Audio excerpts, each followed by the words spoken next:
بسم اللہ الرحمن الرحیم۔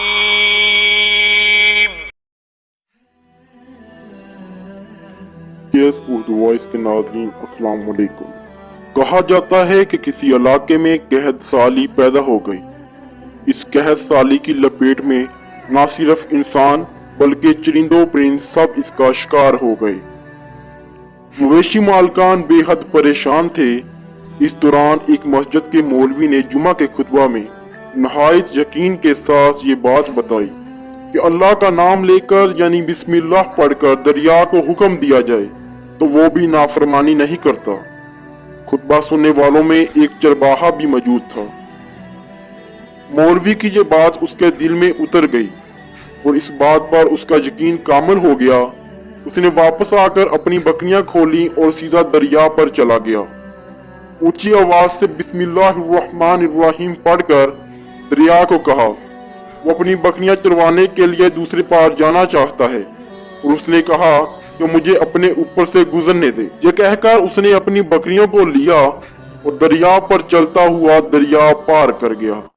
دریا کے دوسری طرف علاقہ گھاس سے بھرا ہوا تھا۔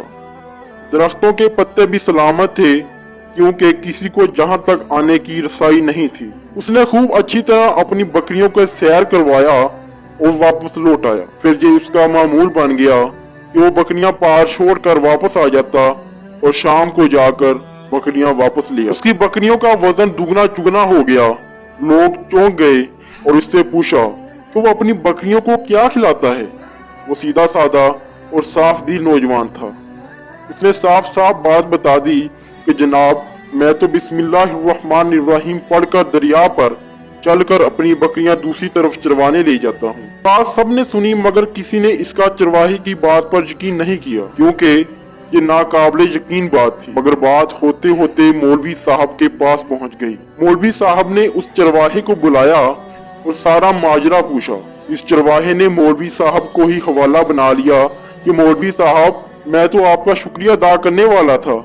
آپ نے جمعہ کے خطبے میں جو نقصہ بتایا تھا کہ بسم اللہ کہہ کر دریا کو بھی حکم دو تو وہ بھی انکار نہیں کرتا، تو میں تو بس آپ کے نقصے پر عمل کرتا ہوں۔ مولوی صاحب حیران اس کے چہرے کو دیکھتے رہے۔ مولوی صاحب نے کہا بھائی صاحب ایسی باتیں تو ہم ہر جمعہ میں کرتے ہیں، فقط اس کا مقصد لوگوں کا ایمان بنانا ہوتا ہے۔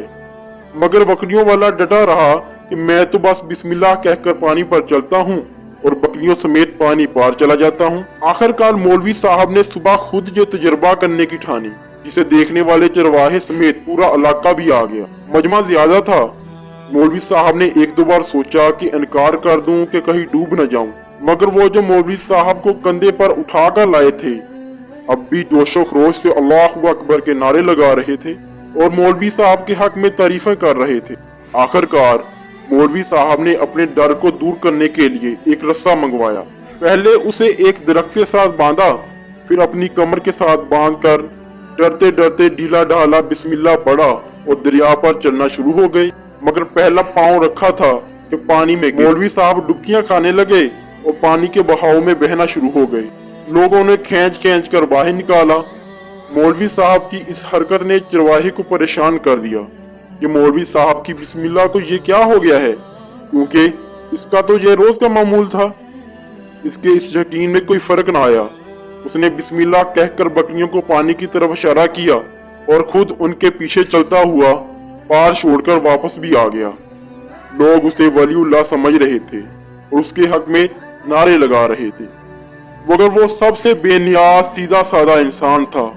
وہ مولوی صاحب کے پاس پہنچا اور کہنے لگا مولوی صاحب میں آپ کی بسم اللہ کی تعریف سے کافی پریشان تھا، مگر پانی پر چلتے ہوئے مجھے آپ کی بسم اللہ کی بیماری کا پتہ چل گیا۔ چرواہے نے درخت سے بندھی رسی کی طرف اشارہ کیا اور کہا مولوی صاحب یہ ہے آپ کی بسم اللہ کی بیماری۔ آپ کی بسم اللہ کی برکت کو یہ رسہ کھا گیا۔ آپ کو اللہ اور بسم اللہ سے زیادہ اس رسے پر بھروسہ تھا، لہذا اللہ نے بھی آپ کو رسی کے حوالے کر دیا اور کہنے لگا مولوی صاحب آپ بھی تو کمال کرتے ہو، میں نے آپ کے منہ سے سنا اور یقین کر لیا اور میرے اللہ نے میرے یقین کی لاج بھی رکھ لی، مگر آپ نے اللہ کا کلام سنا